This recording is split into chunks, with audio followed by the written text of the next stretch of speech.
네, 여러분 안녕하십니까? 한의학 박사 이병삼입니다. 오늘은 이제 여성질환 중에서 자궁근종에 대해서 한번 알아보도록 하겠습니다. 우리가 이제 자궁근종이라고 하는 건 말 그대로 자궁에 있는 근육 덩어리입니다. 우리 종이라고 하는 건 이제 덩어리 종자를 얘기하는 것이죠. 그래서 우리가 종양 하면은 뭐 우리가 양성 종양, 그렇게 뭐 나쁘지 않은 양성 종양, 그 다음에 악성 종양.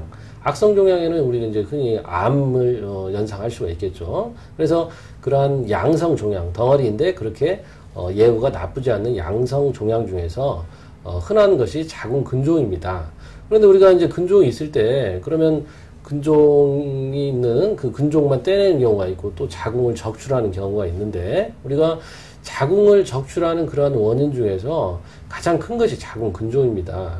근데 자궁근종이 있다고 해서 여러분들을 자궁을 너무 쉽게 포기하고 그렇게 또 그 자궁을 드러낸 후에 후유증에 굉장히 시달리는 사람들이 많은데 우리가 자궁근종이 있을 때도 냉철하게 그 원인을 잘 파악을 해서 가장 최선의 방법을 선택을 하면 됩니다.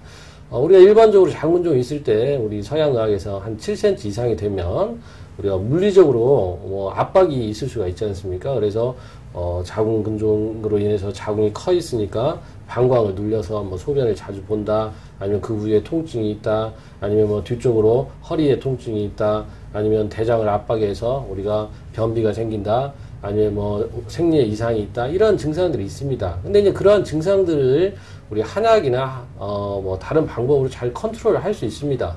그렇게 해서 만약에 잘 컨트롤이 된다면 굳이 자궁을 드러내지 않아도 됩니다. 그 다음에 우리가 근종이 생기게 된 원인에 대한 걸 생각을 해야 됩니다.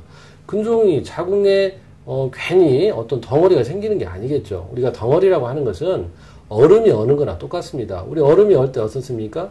하나의 핵이 생기고 그 핵에 들러붙는 그런 형태입니다. 결국은 자궁 쪽으로 어떤 혈액순환이 잘 안 되고 어떤 끈적이는 그런 혈이 거기에 멈춰 있으면 그쪽에서부터 어떤 혈관의 변형이 생기면서 자궁의 근육층에 덩어리가 생기는 것입니다.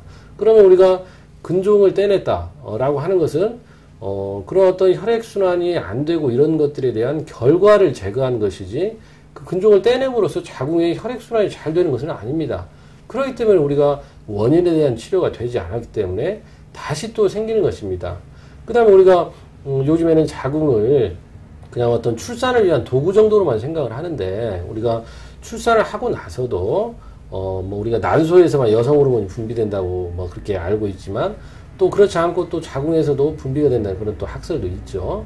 그래서 자궁을 적출하고 나서 어떤 그런 심리적인 어떤 불안감이랄지 뭐 여러 가지 그런 후유증에 시달리는 경우들이 많은데 여러분들도 너무 섣불리 자궁을 포기하지 마시고 또 그런 근종이 생기게 된 근본적인 원인을 치료한다면 자궁 근종을 가지고도 훨씬 더 건강하게 살 수가 있고 또 우리 한의학적 치료를 통해서 자궁근종의 성장을 억제하고 또는 자궁근종의 크기를 또 줄일 수가 있습니다. 그래서 여러분들이 충분히 근종을 가지고도 건강하게 살 수 있기 때문에 한의원에서 한의학으로 꼭 좀 도움을 받으시기 바랍니다. 감사합니다.